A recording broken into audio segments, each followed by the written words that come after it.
ogromną przyjemność przedstawić Państwu naszego zagranicznego gościa, profesor Joannę Verran. Dear audience, now we would like to invite you to attend the lecture of Professor of Microbiology, Joanna Verran from Manchester Metropolitan University. She is a National Teaching Fellow and a Principal Fellow of the Higher Education Academy. Professor Verran is really interested in science communication and public engagement with science. Dear Professor Verran, the audience belongs to you. Thank you very much. Thank you very much for the invitation. I'll just... please, Professor, share your pulpit. Thanks. Okay, so ready to go. So thank you so much for the invitation to speak to you today. My title is Communicating Your Research to Different Audiences, and I'm going to focus on those three different areas really: research, audiences, and the different ways of communication as well. I'm not sure that there's time allocated for questions at the end of my presentation, so do see that my email is there if any of you want to get in touch in the future. I hope you find the talk interesting. So in terms of my job, I have had an academic career as a professor of microbiology, and obviously my work involves research, so that's my research lab. I also did a lot of teaching, undergraduate teaching and postgraduate teaching, and the second image there is some of my students doing a presentation at a conference about their final year projects. I've also been involved a lot with public engagement, and that is talking about my science to different audiences in the public, so people outside the university sector. But I feel that all of these things are research, because everything you do is to encourage people to engage and be interested with your subject. So I'm a microbiologist, so obviously all of my examples will be about microbiology. But do think about your own subjects, even if you're not scientists, because I think some of the things that I have to say hopefully will be interesting to all of you in your future careers. So first of all, I want you to think about who your audiences might be. As academics, we tend to think we're talking to other academics, perhaps other PhD students.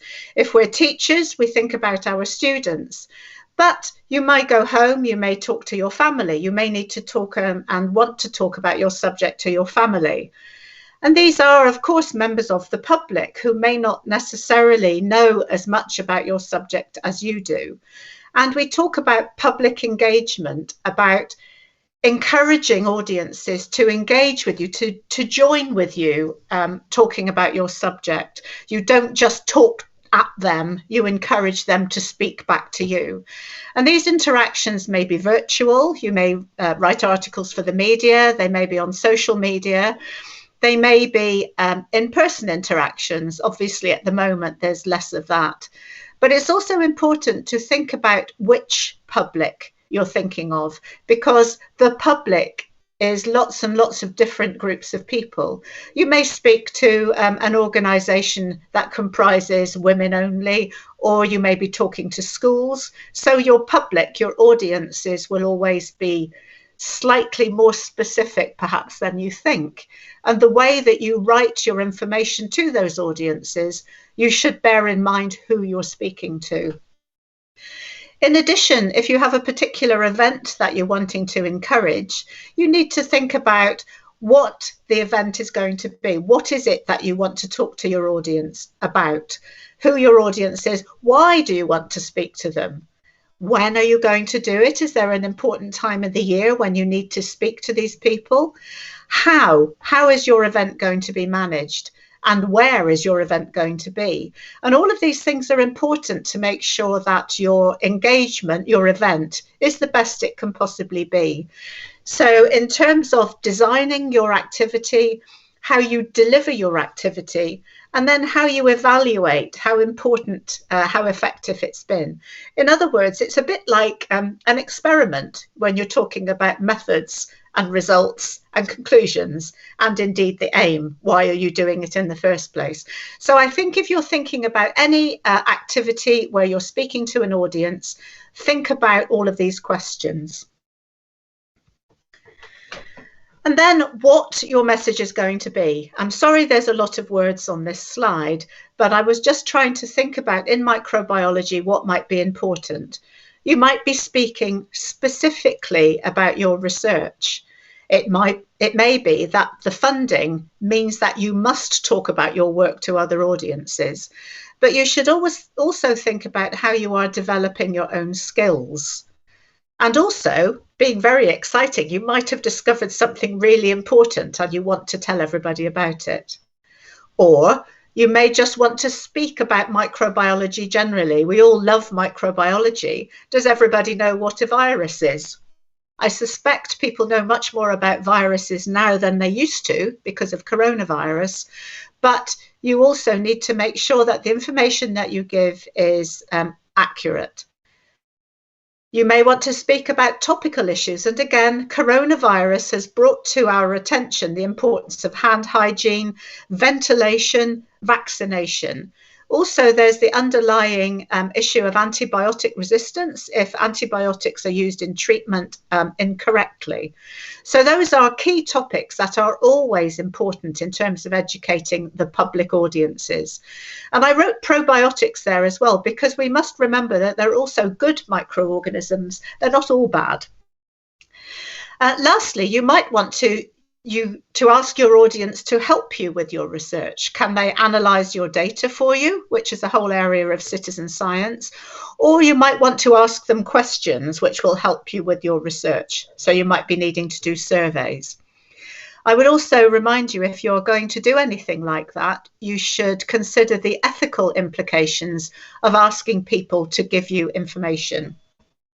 And that's also part of the planning of your work.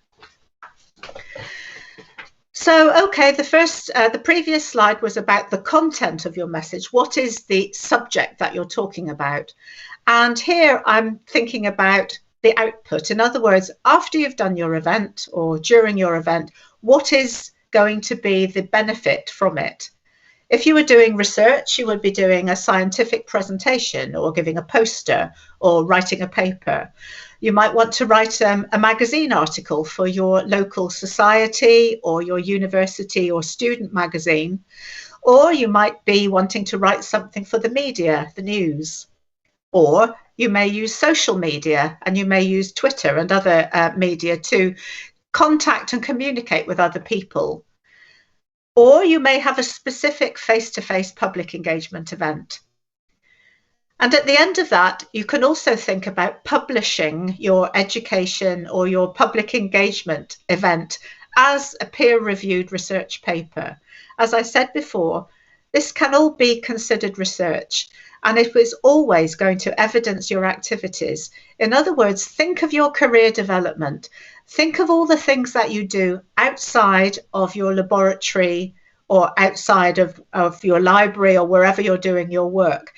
When you're looking for a job eventually, what can you say about yourself that is extra?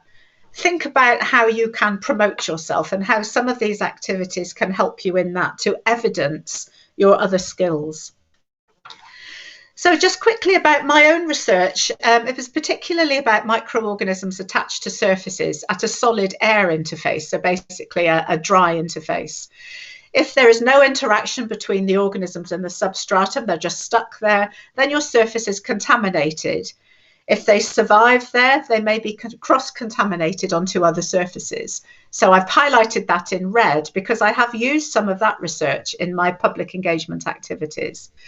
If these organisms grow on the substratum, they can colonize and form biofilms, and they can also deteriorate the surfaces as well, biodeterioration. So these are other areas of my research, but I'm going to focus particularly on the two in red at the top. So looking at cells in contact with inert surfaces, this can be applicable to food preparation surfaces, the clinical environment, or the oral environment. I did a lot of research on that as well. Obviously, there's a lot of nutrients around in the oral environment. And on food preparation surfaces, there may also be nutrients to allow the organisms to grow. So food hygiene is very important. Clinical environments, obviously, we need to keep clean. So we want to prevent attachment or make the surfaces easier to clean. We want to make sure the cells are not still surviving. And we might want to look at antimicrobial surfaces.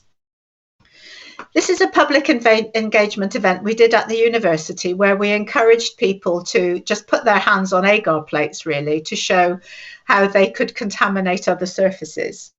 We incubated the agar plates and then took images of all the plates and posted the images on Flickr, which meant that people could look at their own handprints, download their own photographs, and we could see how interested they were in the work that we were doing.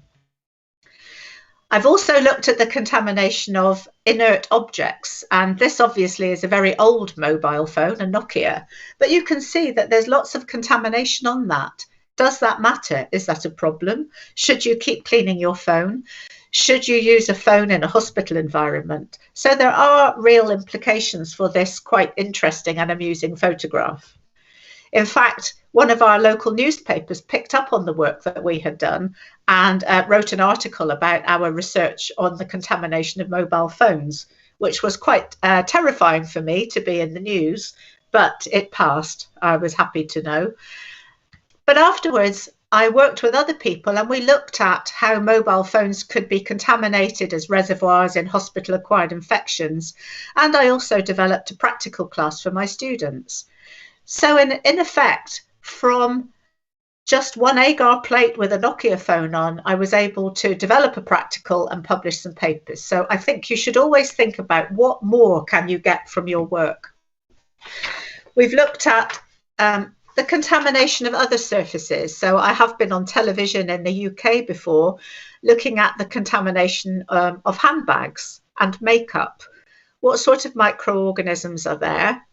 Does it matter that you've got microorganisms there? Should you have particular hygiene when you use your makeup? How long should you keep your makeup?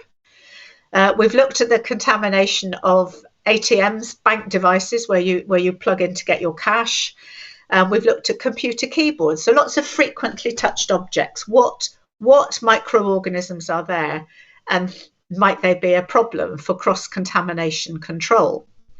And I think, again, that relates quite nicely to coronavirus and hand sanitization and the like nowadays. Where are the microorganisms and when are they a problem?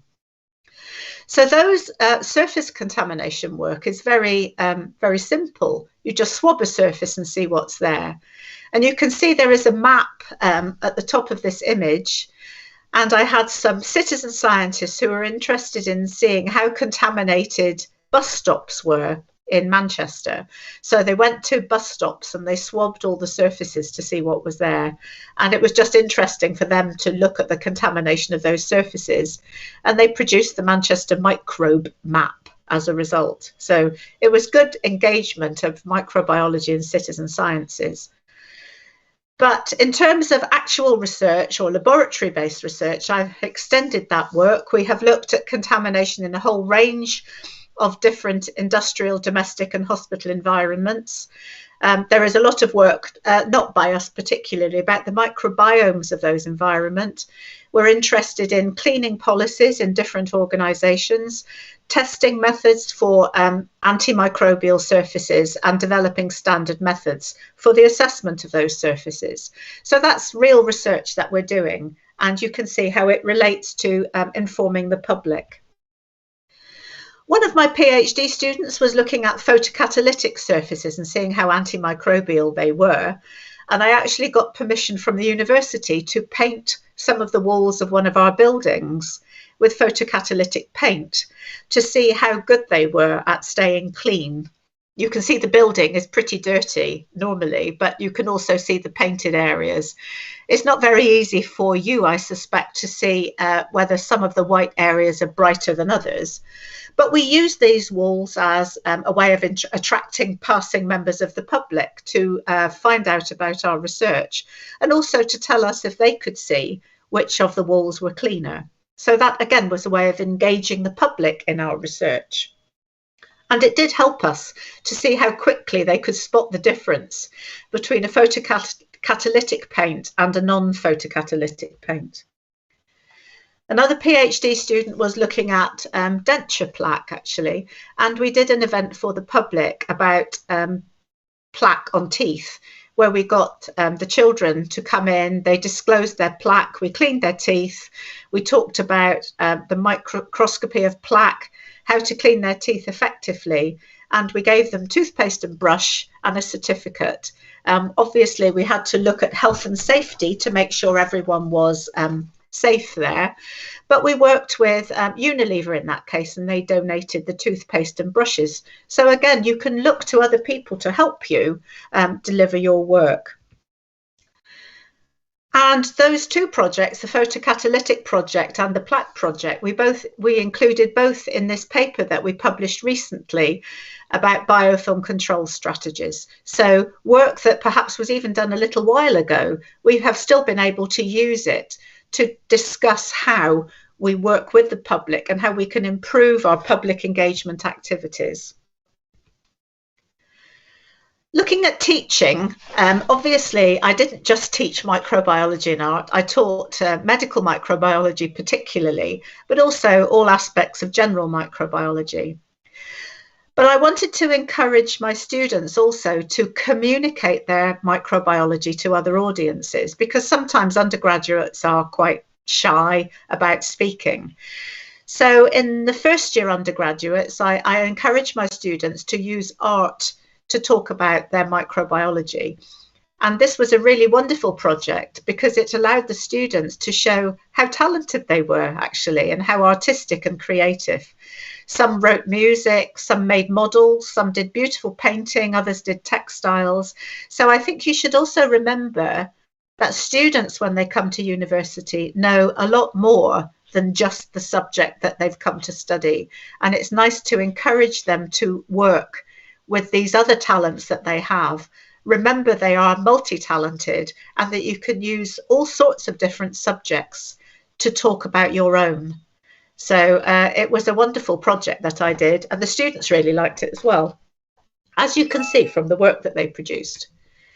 This was one student who did lots of different versions using modern art techniques to produce images of HIV/AIDS. Another couple of students looked at presenting innate and contamination onto the hands and the impact of washing and of wearing gloves just through art. I had some students who were interested in baking, so they made biscuits which looked like, so here are some salmonella biscuits. I'm sure you spotted that immediately. And they produced recipes for these biscuits so that the recipes could be passed to school children who could make biscuits and talk about microbiology at the same time. I ran an art exhibition at Manchester Science Festival for some of this student work, and that was really nice. So it's been nice for the students that their images have been used in art exhibitions, in scientific papers, in calendars, on postcards. So again, for those students, there is added value in the work that they did, as well as getting a mark for doing the assessment themselves. Something that I got really interested in was where fiction can be used to encourage discussion about microbiology. And in 2009, I set up the Bad Bugs Book Club. And if you search online, you can find the website. The aim of the book club was to get scientists and non-scientists reading novels where infectious disease forms part of the plot. And we talk about the fiction in the novel. We talk about what we think of the novel itself. We talk about how well the microbiology is conveyed, and we talk about how the particular novel might be useful in education or in university education or in schools education or in engagement with the public. So if you want to look at any of the books on the website, or if you want to contact me, if you want to join the book club or set up your own book club, do feel free to get in touch. The website itself is really quite boring, in fact. The photographs are not on the website. All the website has is images of the book covers of the 70-odd books that we've read so far. And for each book, there is a reading guide, which has questions, which encourages discussion at the meeting. And I've also posted a meeting report for each book, so you can see what sort of things that we have talked about. It's all there to help you. At a particular book club meeting, we have about 8 members. It's best to have not too many so that you can have a decent conversation. But we have always had scientists and non-scientists. And what's been great is that I have learned a lot about literature, and I hope that people have also learned a fair bit about microbiology as well. The other great thing is that by reading one book about one particular disease, you can extend your conversation to other diseases as well. And I'm sure you can imagine we have talked an awful lot about coronavirus, particularly recently, but not in a face-to-face situation, unfortunately.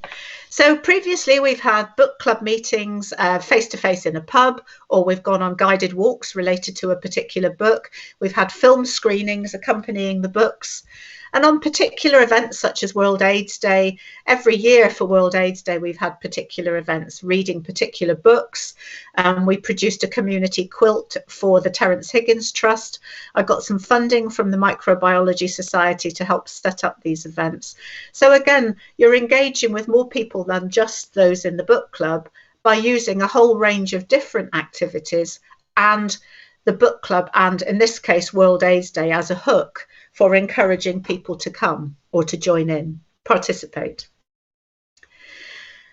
I don't know if any of you read or watched the films Twilight by Stephenie Meyers, but you would think that was the least microbiological, or one of them, books that you could ever find.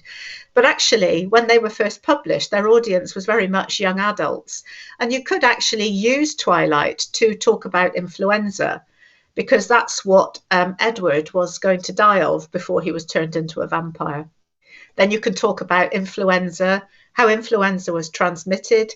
You can compare it with how vampirism was transmitted and other diseases transmitted by puncture. And you can talk about prevention of infectious disease such as influenza, but also about vampirism. So to prevent vampirism, you would not invite someone into your home. In other words, you modify your behaviour to avoid contact with the disease.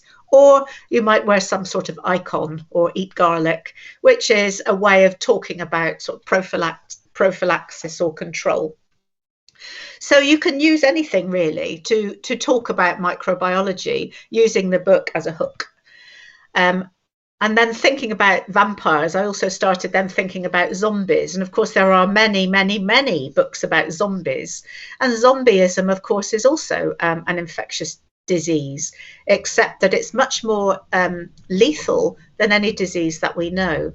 So you can consider the relative morbidity and mortality and infectivity of zombieism with respect to other diseases, whether real or whether monster facilitated.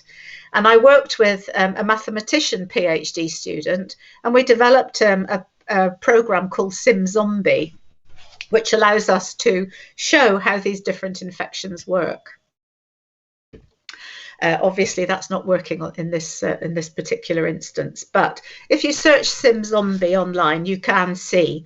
So essentially, you have a crowd simulation, all these little green dots, and you can get the number of infected cases to change over time. So for zombies, you require infection by contact and a relatively slow route of infection.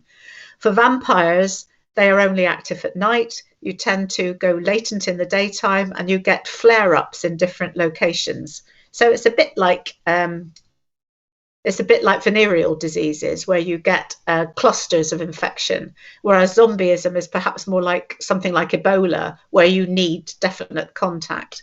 Werewolves, even less interesting in a way, because they're only active once a month at the full moon. So you can link that perhaps with herpes and the latency between outbreaks of that infection. But the simulation you could see probably if you search SimZombie online. And it was really exciting because we published a paper about it, which has been highly cited. We're very excited also because it's a paper in a scientific journal with zombie apocalypse in the title, which is great fun. And we got invited to take part in some immersive theatre in Edinburgh, called Edinburgh, where we were acting as scientists in a simulation where there was a killer virus on the loose. It was really fun. And then I started speaking to a colleague of mine who worked in the English department, and he was very interested in literature about zombies. And he and I worked together and published a paper about this. So even looking at zombies gave me some sort of academic, intellectual inspiration. It sounds a bit posh, that, but really I just loved learning more about literature. Anyway, this paper was published in the CDC journal, Emerging Infectious Diseases. So it was a fantastic publication with a podcast that we did for them. So in terms of science and research and public engagement, it was a great plus for me, I think. We also modified SimZombie to produce another program called SimFection. And again, this was through a PhD student who was partially sponsored by the Society for Applied Microbiology. So she produced a simulation related to real diseases. And we used that at Manchester Children's Book Festival to encourage conversation about real diseases. So we used Code Orange, which is about smallpox, and compared it with some of the Charlie Hickson series, which was about zombies again. And we were able to use SimFection now, and that is a learning resource online. So you can find SimFection if you go on simfection.org. And we can use SimFection as a vaccine hesitancy intervention. Again, sorry, this isn't working, but with a measles simulation, we can show how the spread of infection is related to the degree of immunization. So you can adjust the degree of immunization to show how the disease spreads. And obviously, this is really useful at the moment for coronavirus and encouraging uptake of vaccine. So I hope you can find that. And again, we published a couple of papers about her PhD. So always think about what might be valuable for you. Also, we did quite a few amusing things as well. So this book was for the Children's Book Festival about a boy who put a cheese and pickled egg sandwich in a shoebox and left it under his bed for 13.5 weeks. And when he ate the sandwich, he gained supernatural powers. So obviously, as scientists and microbiologists, we had to have a look at that. So we did actually grow a cheese and pickled egg sandwich in a Tupperware container for 13.5 weeks. And you can see it here. It barely is a sandwich anymore. But we used that in the box at the Children's Book Festival, I suppose, to talk about sandwich hygiene, not to encourage people to put sandwiches under their bed for 13 weeks, but also to talk about fungi, food hygiene, hygienic sandwich preparation, and also obviously have a bit of fun with the book. And I'm talking there to the author of the book, who thought it was amazing that scientists were so interested in his work. So we have book club meetings, proper book club meetings, about 6 times a year. And as I said before, they were usually in pubs, particularly. We'd sit and have a drink and a chat. But of course, coronavirus put an end to all of that, and we had to go online. So we've maintained our meetings on Zoom. And in fact, the meetings have been amazing. We've had more people joining. So now we have sort of 10, 11, 12 people. Still don't want too many so that everyone can speak. And we've also been able to have members from all around the world. We've got someone from California, someone from the Netherlands, and obviously even people from outside Manchester in the UK. And every single book we've read, which are these, include these, we've been able to relate the plot which obviously isn't about coronavirus, to the situation that we've been in. So, for example, John le Carré's The Constant Gardener is about clinical trials. And we read that in September, just as clinical trials for the vaccine was coming into being. Eve Smith's The Waiting Room is about antimicrobial resistance, but the way that that was prevented in the book was by isolating older people and denying them access to antibiotics. And certainly with care homes in the UK during the pandemic, there was some sense of isolation. So it was really exciting. And in fact, you can see the numbers of people hitting the website shot up in November last year. That was particularly because I did a few podcasts, but we were also able to use Twitter discussions. So social media really helped disseminate the book club. Just a few more examples for you. These are kind of bigger projects that I thought you might like to know about. I had a fully funded PhD student from the Microbiology Society, and the aim of his work was to develop practical learning materials for schools. And this particular one was for 11 to 16-year-olds to encourage more science literacy, really, about algae. So he produced a really good resource about algae, microscopy exercise, and all sorts of other activities and information about algae. And we had an event at Manchester Science Festival to get people to have a look at the activities that he'd done. And we also went to the Big Bang, which has about 6,000 school children at a time, so that those school children could drop in and see the different activities that we had done. And so they could still do some microscopy. You can see there's an image of a sort of handheld microscope that has a screen, so it's a lot easier to see. And those little models are of algae in a drop of pond water. We were trying to give some emphasis on scale. And you can see again that we published that work. And in terms of publishing public engagement activities, obviously it's important for the student because he needs publications as part of his curriculum vitae. But we think it's useful for other people who might want to try public engagement activities when they themselves are having a go. So hopefully it gives people some ideas. So he did three or four publications from his PhD, and he's now a lecturer in microbiology. He did a postdoc with me with a bit more research practical activities as well to round out his career. So he wasn't just doing public engagement, and has now done a lot of practical microbiology as well, research, laboratory-based microbiology research. This is a little activity about good bacteria. So I hosted or developed a whole series of events where people came and ate food that was made by microorganisms.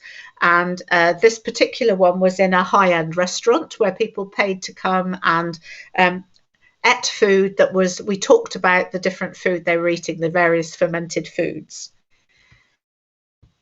Really looked fantastic. We had a great chef as well. So you can see there are truffles, there is alcohol, there's chocolate, there's fermented foods, cheese. So it was a really good bread. There was a really good event. We also had an event in the Science and Industry Museum in Manchester promoting fermented foods and encouraging people from all over the world to bring examples of their own fermented foods. And we also had a community picnic, again nearby, where we encouraged people to bring their own examples of fermented foods. And of course, we wrote it up as a paper. So again, menus made by microbes, various examples of how people might go about doing that, and evaluate it and see how successful it was and how it might be improved. Because if you do try these events, mostly people will say, yes, it's great, I really enjoyed it, it was brilliant.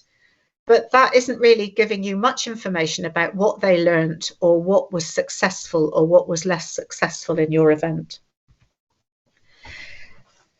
So this last series was about antimicrobial resistance, and I've got 3 different events that we looked at. Here, a very basic activity in the Science and Industry Museum in Manchester, where people looked at the microorganisms in soil. And again, we incubated that, put the plates on flicker. We got them to put on a drawing of a body, a part of the body for which they had been given antibiotics, to get people conversing about antibiotics. We had an expert desk where people could ask questions, and we had general information and some computer games, and we asked for feedback. It was a great event, but what we noticed was that the adults were really enjoying it, but they were spending all of their time explaining to their children what the activities was all about. So we decided then to develop an event that was for adults only. Because, and this relates back to how I began talking about how your audience is important.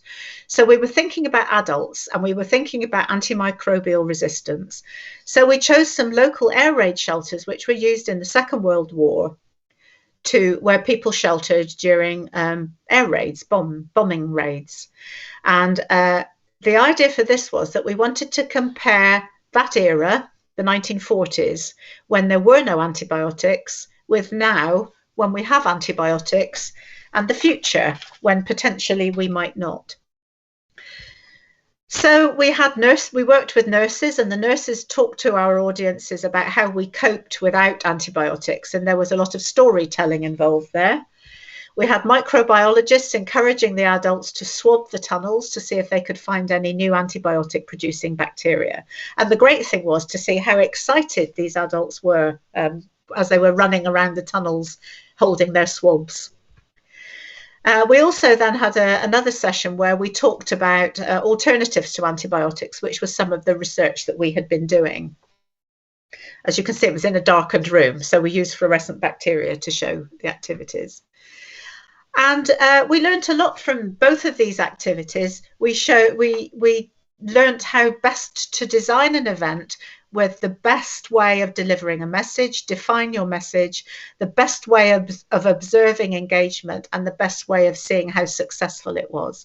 And so we could give a really good critical evaluation of our activities.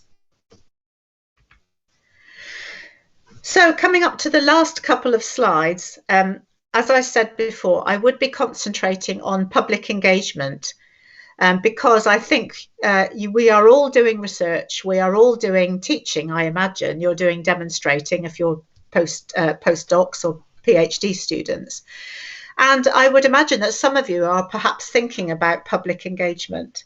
I know also that there isn't always benefit for doing public engagement activities, but I would like to pitch to you that that's not always the case. Because to do a public engagement activity, you have to discipline yourself in the same way as you do for any experiment. You need aims, methods, observations, and conclusions.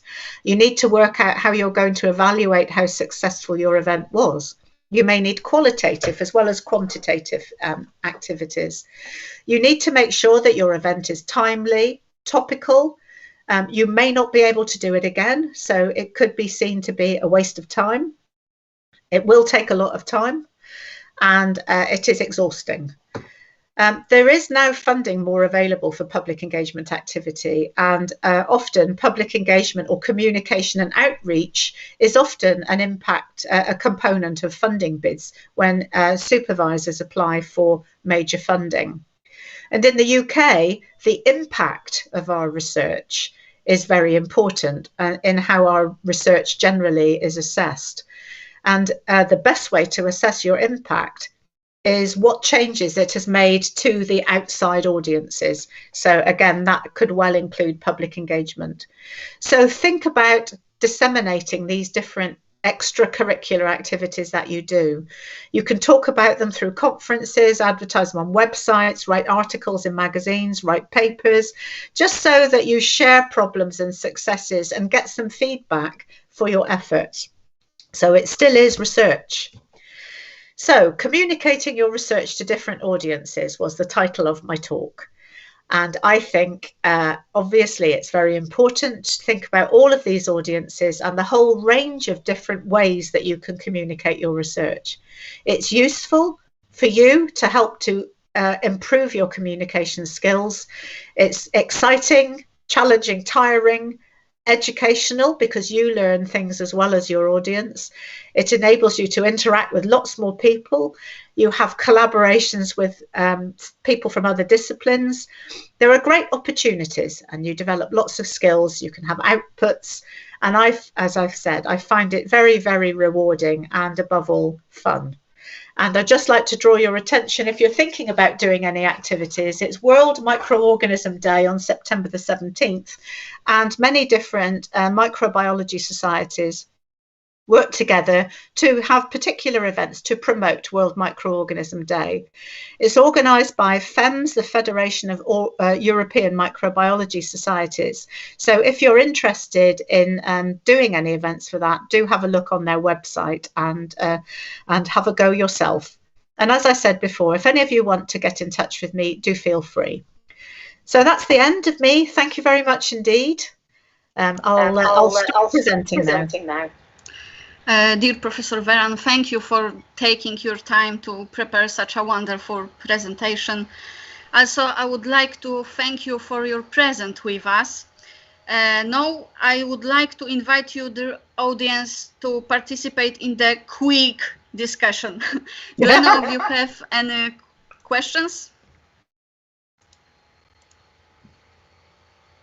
Oh, okay.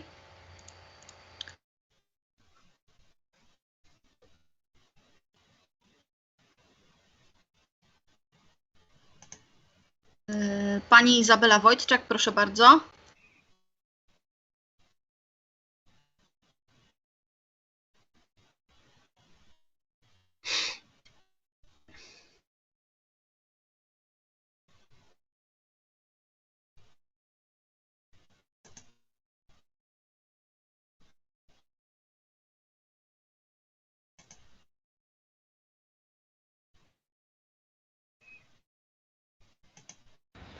Oh, now will be okay. Dear Professor, thank you for an extremely informative lecture. I have one question. What is the best way to speak fluently and clearly about my research to the different audiences? It is just a matter of practicing? I think, yes, it's partly a matter of practice, but think about what your main messages are from your work. What is the main thing that you want to talk about? What is the most important point you want to make? And try and make that point in the simplest language that you can and make it interesting. So you want to, when you talk about your research, perhaps think of something that is really interesting and then how your research might relate to it so that your audience is interested straight away, and then you can talk about your research using an interesting hook. But I mean, we all have to start somewhere, and as researchers we are used to speaking and talking, so just be confident and be clear and make sure that your message is clear so that you know what you want to say and you don't lose your main points in too many other words. Okay, thank you. Thank you very much. Okay.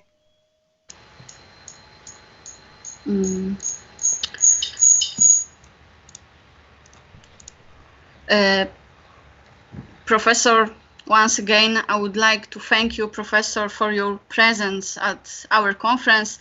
I invite you to listen to the speeches during the afternoon session.